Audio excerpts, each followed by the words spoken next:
Bonjour à tous et bienvenue sur cette chaîne dédiée à l'histoire et au patrimoine.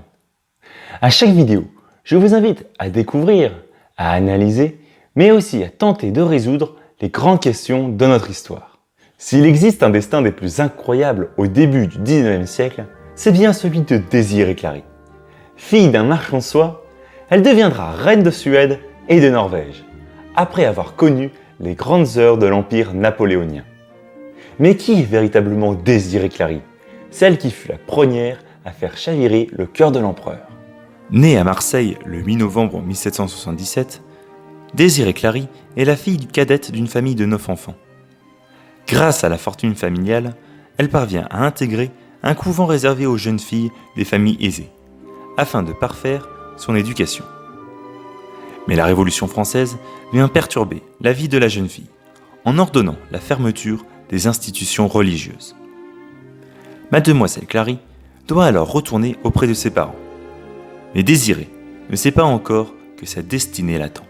En 1794, en pleine terreur, Étienne, le frère aîné de Désirée, est arrêté et emprisonné par le terrible tribunal révolutionnaire. Craignant pour sa vie, sa sœur n'hésite pas à partir supplier les jurés de le libérer. Fatiguée, elle finit par s'endormir dans la salle d'attente où on l'a laissée. Se réveillant seule et désemparée, elle est alors retrouvée par un jeune inconnu, un certain Joseph Bonaparte. Celui-ci, en raccompagnant la jeune femme chez ses parents, tombe sous son charme et entreprend de la courtiser afin de la demander en mariage. Mais c'est sans compter la vie de son frère cadet, Napoléon Bonaparte, un jeune général connu pour ses faits d'armes à Toulon. L'officier tombe aussi sur le charme de la jeune Désirée et déclare à son frère : « Dans un bon ménage, il faut que l'un des deux époux cède à l'autre. Toi, Joseph, tu es d'un caractère indécis, et il en est de même de Désirée. Tandis que Julie, la sœur de Désirée, et moi savons ce que nous voulons. Tu feras donc mieux d'épouser Julie.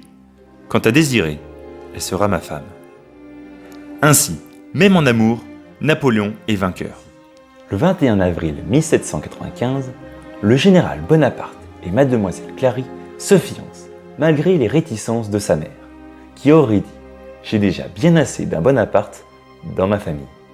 En attendant de pouvoir se marier, Napoléon part à Paris afin d'obtenir une affectation. Pour cela, il n'hésite pas à fréquenter les salons mondains de la capitale. Et c'est auprès de celui de Madame Tallien qu'il fait la rencontre d'une certaine Joséphine de Beauharnais. Il en tombera follement amoureux et décide, malgré sa mauvaise conscience, de rompre ses fiançailles avec Désirée.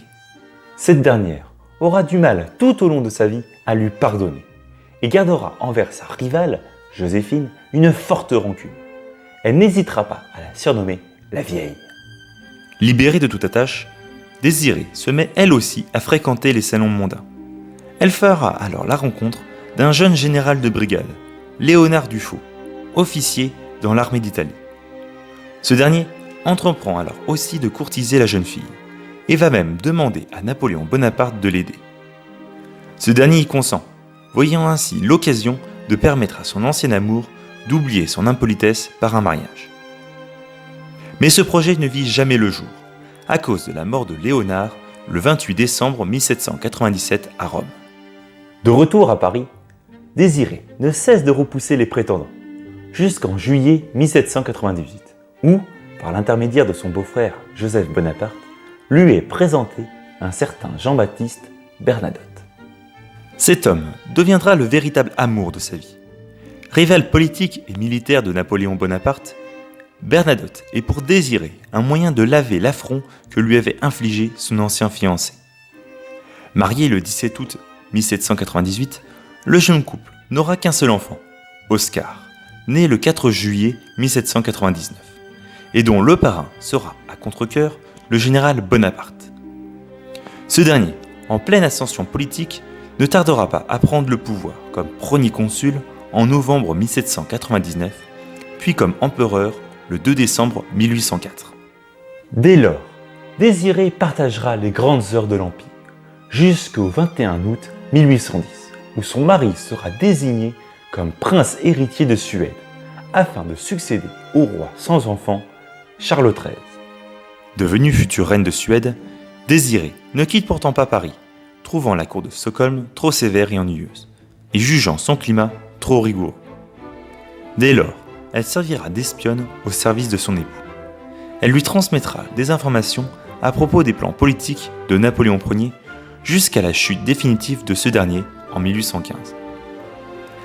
Sacrée reine de Suède et de Norvège le 5 février 1818, Désirée ne décidera de quitter définitivement la France qu'en 1823.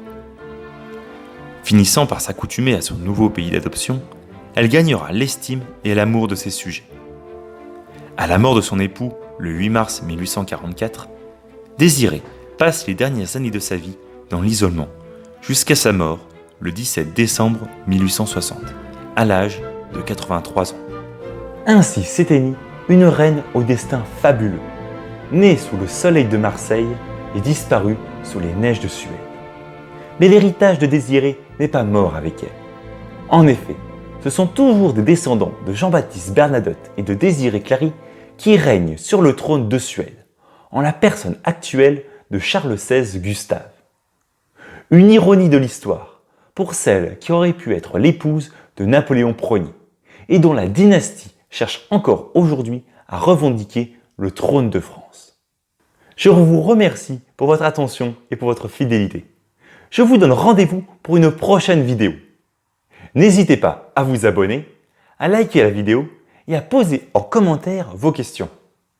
En attendant, je vous dis à très bientôt.